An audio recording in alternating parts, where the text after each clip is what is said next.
to start what is known as the best magic show ever. That's the official name. You guys are going to like it a lot. You guys all know that this is a church function, so I'm going to take a couple minutes just to talk just a little bit about our church, and we're going to start the magic show.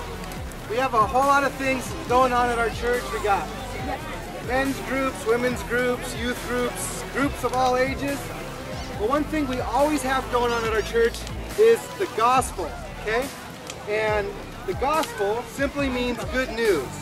The good news that Jesus Christ died on the cross and rose from the dead.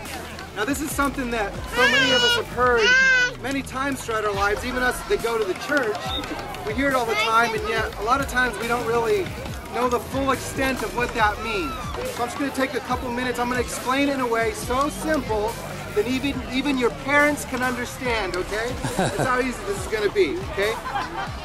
One thing that we love about magic is that we get fooled. We actually get deceived in a sense, and it's a fun thing, right? We're going to get fooled and we're going to actually applaud and want more. Now sometimes it's a lot of fun to get deceived, but other times getting deceived is kind of serious. It's not a fun thing. Are you sure or are you deceived? Are you sure about where you're going after you die? Will you go to heaven or will you go to hell? Okay? This is the most important question we can answer ourselves. Now, you know, some of you might be thinking, man, did he just go there? Did he just say the word hell? And you know what? I got to be honest with you. It's not something that we like to talk about, but the truth is this.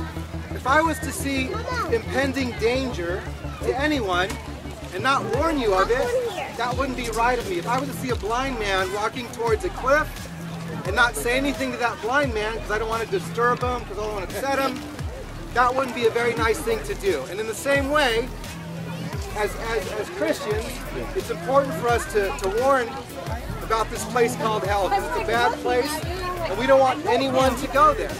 Okay? Now there's a very easy way for you to test yourself and see where you're headed, okay? And I can't judge you. I don't have any authority or right to do that. I wouldn't want to do that. But the Bible says that we need to examine ourselves. We need to judge ourselves, okay? So I'm going to give you a little test. We like to call it the good test. And you're going to just go through it in your own mind and just kind of judge for yourself, okay? First question, would you consider yourself to be a good person? Now, let me ask you this. Do you know what God did? So even though you deserve it, you don't have to go to hell. Can anyone tell me what God did? God did something, yes. He sent his son, Jesus Christ, into the world to pay for sin. And the Bible says that when Jesus died on the cross, he was paying the price for your sin. Even though you broke God's law, you deserved the punishment, he's paid the price for your sin. And that's the gospel, the good news of Jesus Christ. If we turn from our sin and put our faith in Jesus Christ, we will be saved from the punishment we deserve.